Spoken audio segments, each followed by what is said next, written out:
Bien, jóvenes, pues continuamos con la explicación de lo que serían los modelos de las bases de datos. Habíamos visto que un modelo de un modelo de base de datos no es otra cosa más que la administración de esos datos. Cómo es que los ingreso y cómo es que los egreso ya en forma de información. Existen varios modelos de base de datos, ¿sí? Como son, por ejemplo, la base de datos jerárquica. La base de datos jerárquica maneja una estructuración en forma de árbol, es decir,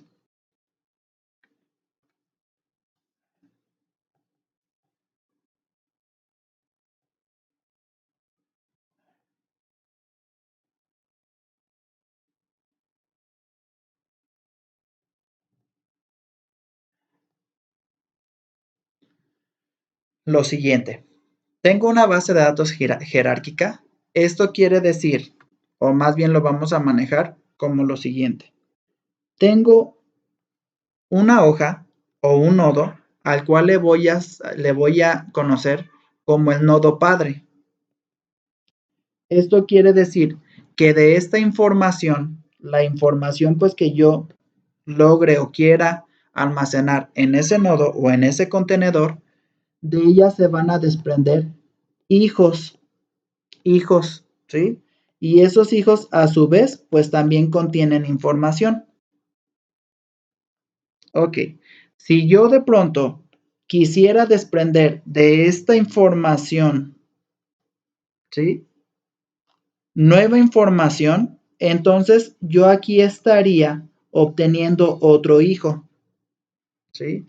Pero el detalle está en que este modelo de base de datos jerárquica nos fundamenta lo siguiente.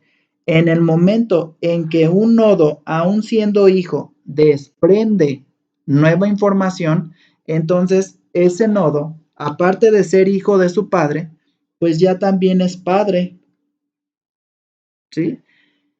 Y en sí, este nodo sería padre de este nodo. De igual forma, si este nodo desprende más información, entonces tenemos pues que obviamente, aparte de ser hijo, también es padre de este nodo y de este nodo, ¿sí? Eso quiere decir la base de datos jerárquica. Tenemos una forma de árbol descendente donde puede ir de arriba hacia abajo o se puede describir de izquierda hacia derecha.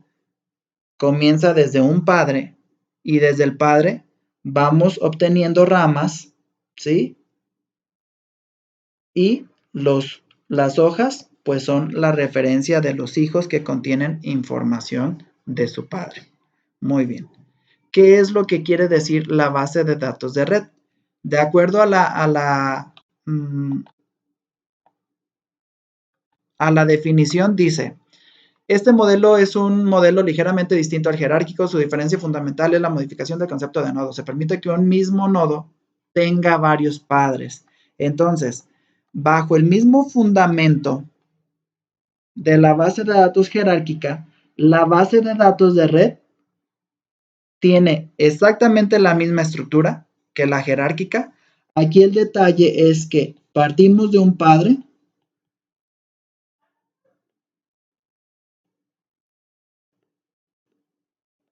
obtenemos sus hijos, ¿sí? Pero la diferencia principal es que probablemente esta información pueda desprenderse no solo de un padre, sino de dos padres. Es decir, que haya una intersección de información entre este padre y de ambos nazca este hijo. Lo que quiere decir la base de datos de red es que un hijo no solamente va a tener un padre como lo tenemos en la base de datos jerárquicas. Quiere decir que en la base de datos de red, un hijo puede contener más de un padre. En este caso tendría un padre, dos padres, ¿sí? Y aquí este hijo solamente tiene un padre, este hijo solamente tiene un padre, este hijo solamente tiene un padre. Muy bien.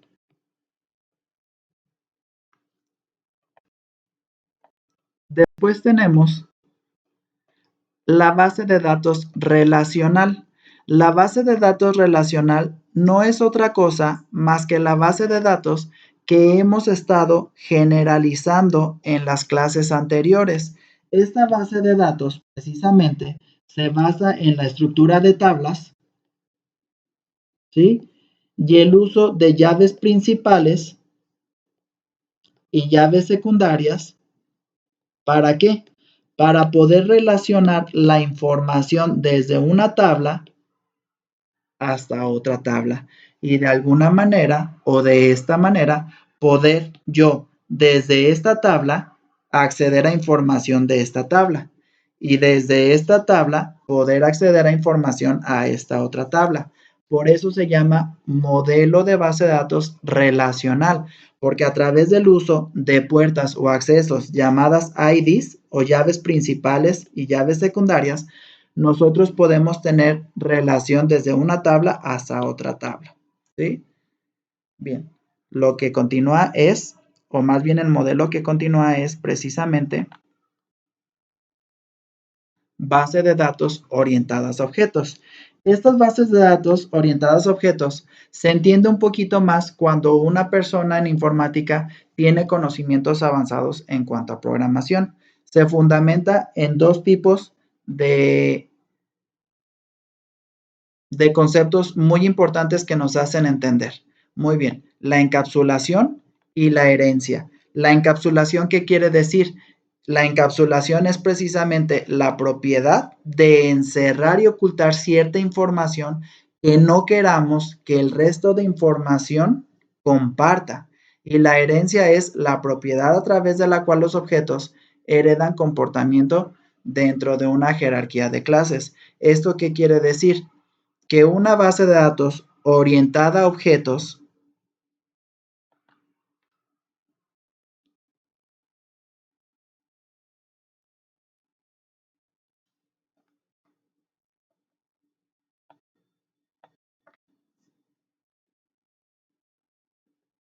tiene la posibilidad de dos partes muy importantes o de dos conceptos muy importantes. El primer concepto es el de encapsulación. Ese concepto me dice que independientemente cómo la información haya sido registrada o almacenada, ¿sí?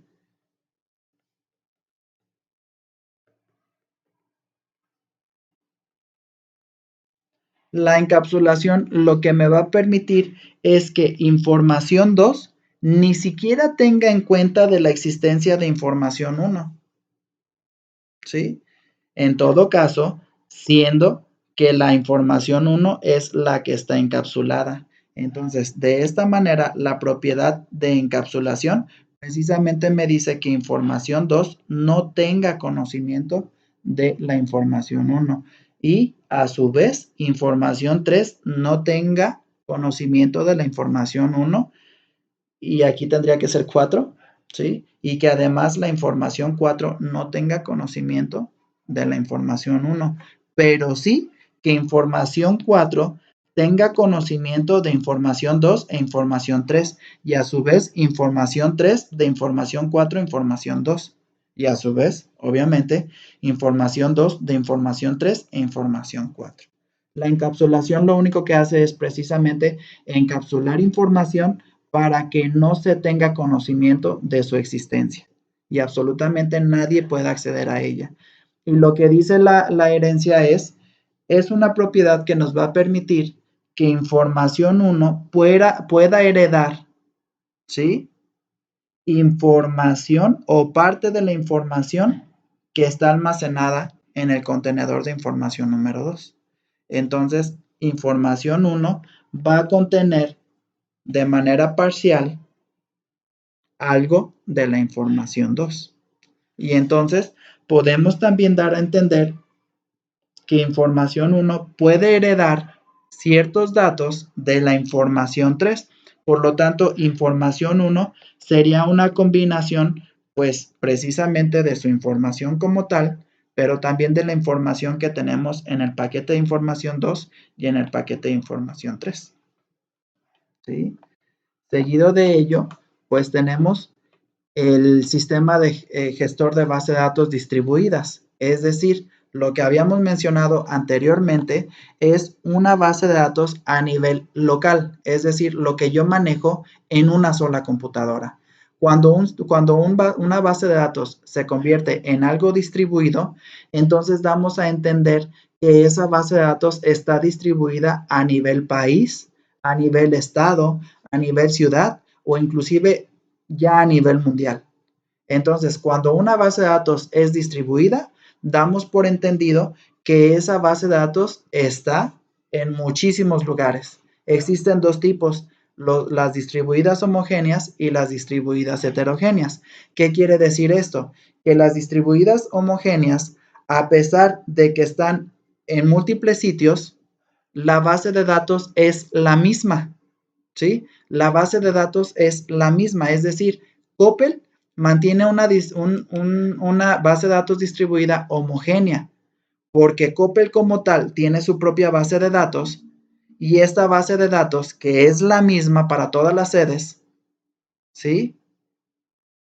Es modificada o es utilizada, ya sea en Guatemala, ya sea en México, ya sea en Uruapan, ya sea en Morelia, ya sea en Monterrey, ¿sí? Existen muchos lugares donde hay un Coppel, pero todos esos lugares acceden a la misma base de datos, ¿sí?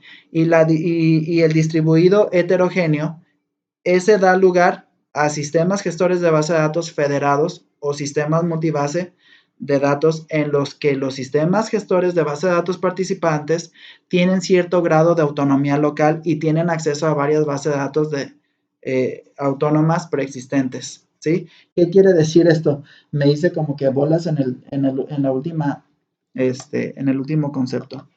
Tengo tiempo todavía de explicar esta parte. Muy bien. ¿Qué quiere decir homogéneo y qué quiere decir heterogéneo? Bien, lo que quiere decir esto es que cuando una base de datos distribuida es homogénea o heterogénea,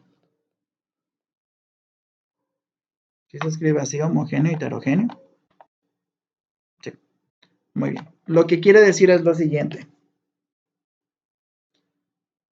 Aquí tengo un Coppel, aquí tengo otro Coppel, aquí tengo otro Coppel, aquí tengo otro Coppel y aquí está la base de datos que Coppel maneja, la base de datos Coppel. ¿Sí? Entonces, si esta sede está en Morelia, esta está en Uruapan, esta está en Paracho y esta está en Zamora para no irnos tan lejos, aunque las localidades están a gran distancia, las tiendas de Uruapan, Morelia, Paracho y Zamora pueden acceder y hacer uso de la misma base de datos. Es por eso que a veces te dice Coppel, pues mire joven, mire señor, aquí no tenemos el producto, pero déjeme consultar en Morelia. Mire, resulta que lo tenemos en Zamora. Permítame pedirlo y pasado mañana tenemos su producto, ¿sí? Y lo que es la heterogénea, por ejemplo, veámoslo como la policía cibernética. La policía cibernética como tal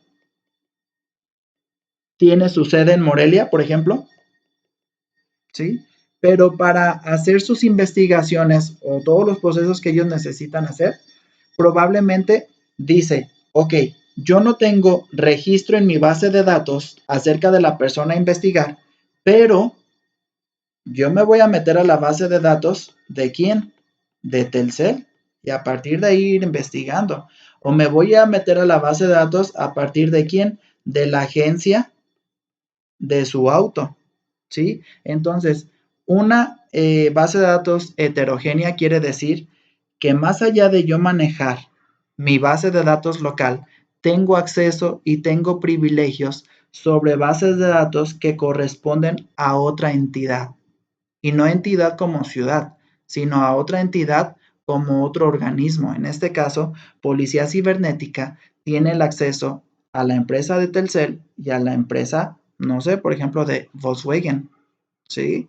Entonces, esa es la diferencia entre una base de datos distribuida homogénea y una base de datos distribuida heterogénea.